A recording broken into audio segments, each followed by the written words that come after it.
sir? Don Wenzel, Your occupation, Mr. Wenzel? detective with the Criminal Investigations Unit of the Alliance Police Department. Were you so employed last Monday, the 10th day of October 2011? Yes, I was. Were you called to 261 West Patterson in the city of Alliance, Stark County, Ohio? Yes. Why?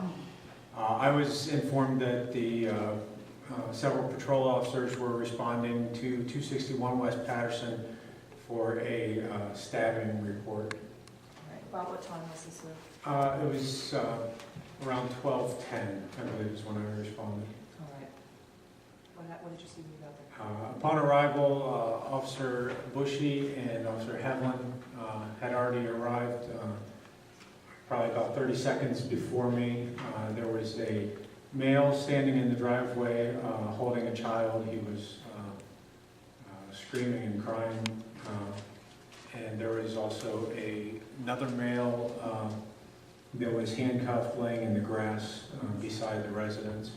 Who was the male handcuffed laying in the grass? Todd Linville. Is he here today? Yes, he is in red at the defense table. All right. Who was the other gentleman, please? Josh Linville, who is Todd's brother. All right. Thank you. Please continue. Josh was holding Braden, who is the 13-month-old son of Todd Linville and Michelle Lawson. I was directed by patrol officers to between a large pickup truck and a maroon Ford Taurus, where I discovered Michelle Lawson lying on her back. There was a large amount of blood on the front of her shirt and on the right side of her jeans. It appeared that there was multiple stab wounds that were evident from a few that were visible in the skin and multiple cuts in the shirt. What was your condition? What was her condition at the time you found her? She was taking breaths. Her condition was, she appeared very gray and nearly lifeless.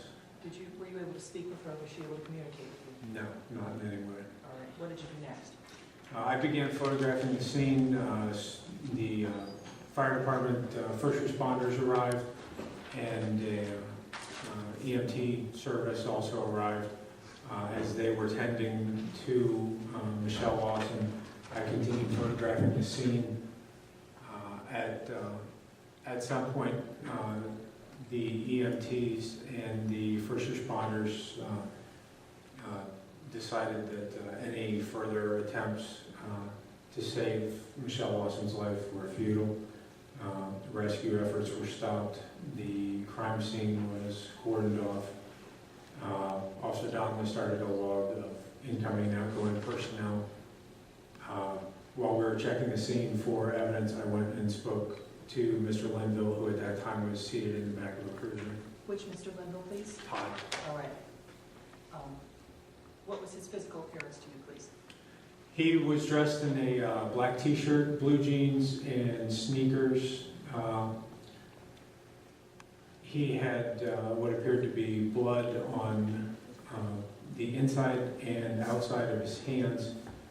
There was also what appeared to be blood stains on the left shoulder area and stomach area of his t-shirt.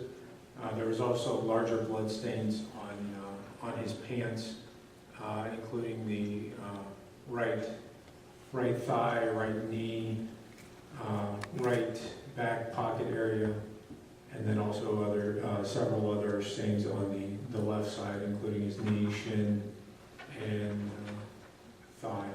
Did you speak to him? Yes, I did. Was At that point, he'd already been Mirandized twice. All right. What did you talk to him about? I advised him that I wanted to take some pictures of him in his clothing and also take some swab samples of the stains on his hand. He agreed. He was very cooperative. I began taking swabs and pictures, and at some point he said, I threw her cell phone out by the tracks. And I didn't know about a cell phone. I hadn't asked about a cell phone, so I asked him out by the tracks, and he then explained, pretty much a straight line back from the pickup truck. I threw her cell phone out on the tracks. Did you retrieve your cell phone? Yes, I did. All right, please continue.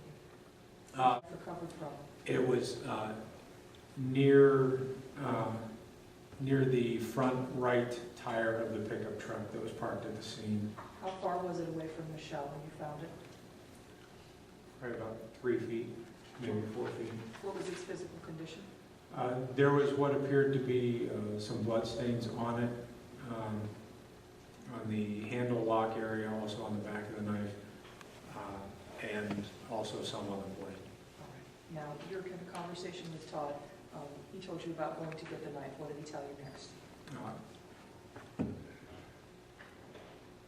He didn't go into detail about what he had done with the knife, simply that he had retrieved it from the house. I believe at that point he broke down and said something to the effect of, "Oh God, what did I do?" There was several other, and I'd have to review the entire interview for direct quotes. There was also some papers found at the scene that I had asked, that I had no idea if they were relevant or anything at the time. They were crumpled papers that had blood stains on them. I asked Todd about those. He denied any knowledge of what they were. However, later, after reviewing Michelle's cell phone, I found that these papers were relevant to text that she had received from Mr. Linville, indicating that Todd had texted her and said that their wages were going to be garnished. These papers were from Job and Family Services about a Medicaid card, but they didn't refer anything to wages being garnished. Did the text messages indicate to you why Michelle? At the scene and did not wish to speak with you right now? Yeah, he said, I can't remember the exact wording. It was something to the effect of, I don't really want to talk right now, but I will. He said, I'll talk later. Does he then initiate the conversation with you later at the police station, or do you initiate the conversation with him? He was brought to an interview room and I went in and spoke to him. And you're saying at least at that point he agreed to speak with you? Yes. The knife, has that been sent to the crime lab? Yes, it has. Any results from that? No, not yet. Did Todd appear to be under the influence of any type of drugs or alcohol? No. Did he indicate to you that he had consumed anything? The only medication he told me that he was currently taking was a prescribed Ativan. Okay. Did he mention any other drugs he had taken, prescribed or otherwise? He advised that he had been prescribed several medications in the past, but he had since stopped taking them. Sir, is there any evidence at all that you're aware of through your investigation that Todd had planned this in any way? Yes. And what is that evidence? What we were speaking of earlier, the phone call and text messages that brought her to the house, the text messages that I found completely contradict his statements to me in the interview. He advised to me in the interview that he wanted to talk to her about visitation with their child.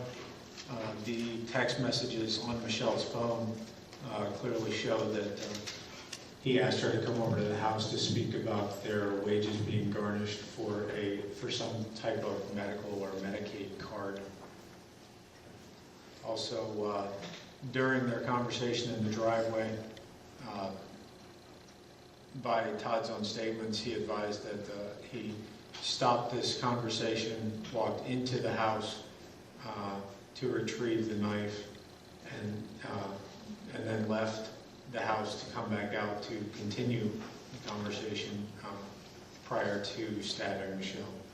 Okay. Other than what you've said today about the difference between what Todd told you and the text messages that he sent her to get her over there? Is there any other evidence that you're aware of that he had the intention or purpose to stab her before she arrives at the house? Yes. What is that evidence? Interviews that I've done with several other people have indicated that in the past, especially the past 2 weeks, Todd has made several statements about killing Michelle with a knife. And who are those individuals that have said that? Dan Carlson and Scott Zadell were interviewed at the same time, and then Patrick Lavelle was interviewed later. Are there any other eyewitnesses that you're aware of that saw Todd and Michelle standing talking in the driveway? No, it's a very secluded area. All right, so no neighbors, were neighbors interviewed at all? I didn't process the scene. I'm sure between the patrol division and the detective bureau that the neighbors were spoken to, but as far as I know, no one heard or saw anything. Did Todd ever tell you during your discussion with him why this was done? It seemed that he was very upset about for some reason he felt that he was never going to see his child again. He made several comments about being a good father and how he wasn't allowed to see his child anymore. Did he ever tell you through any of his statements that he had planned to do this? That he had? Yes, sir. No, I don't believe so. Did his statements to you indicate that this was a spur-of-the-moment thing, or that he snapped, or anything like that? No. But there was nothing he said that would lead you to believe that it was planned in any way, or that he had thought about this? No, I don't believe so.